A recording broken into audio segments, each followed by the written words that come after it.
এই ছেলে, তোকে বলতেছি, ছোট ভাই আমার, তোকে বয়স কত? 60+। ওনার বয়স 60, আপনার বয়স যখন 19 ছিল, চেহারাটা কি ওর মতো এরকম ফ্রেশ ছিল? আপনি কি টের পাইছেন কখন সাদা হয়ে গেছে?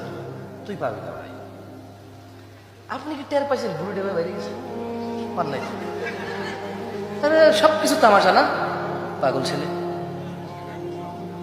আপনি কি টের পাইছেন যে আপনি হঠাৎের মধ্যে প্রতিদিন আয়না দেখেন, আপনি কি একদিনও বুঝতে পারছেন বয়স বাড়ছে? বুঝা যায় নাকি?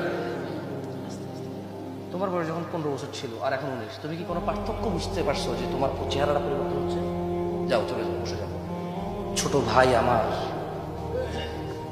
তুমিও 50 বছরে উপনীত হবা যদি বেঁচে থাকো, আর তুমিও বুঝতে পারবে না, দাড়িগুলো পেকে যাবে, পেটটা বেরিয়ে যাবে, চামড়াগুলো কুচকে যাবে। কি যাবে?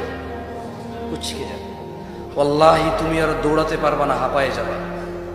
তোমার সন্তান বলবে, আব্বা আপনি কি বুঝেন, যেমনটা তুমি তোমার বাপকে বলো। কেউ ঠেকাইতে পারবে না, তোমার এই যৌবন চলে যাবেই যাবে।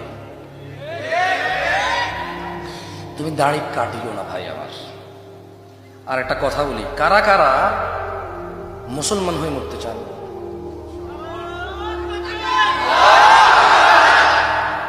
ভাই লাভ নাই, বললো লাভ নাই।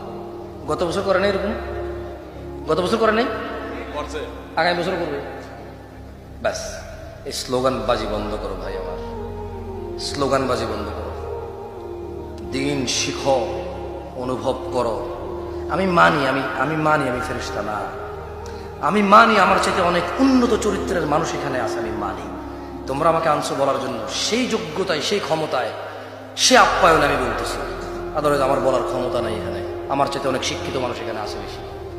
ছোট ভাই আমার, মুসলমান হয়ে মরতে হলে ফজরের 2 রাকাত মিনিমাম ফরজ, জোহরের 4 রাকাত মিনিমাম ফরজ, মাগরিবের 3 রাকাত মিনিমাম ফরজ, আসরের 4 রাকাত মিনিমাম ফরজ, ইশার 4 রাকাত মিনিমাম ফরজ। দিনে 17 রাকাত নামাজ যে পড়ে, শুধু সেই মুসলমানের বাইরে কোনো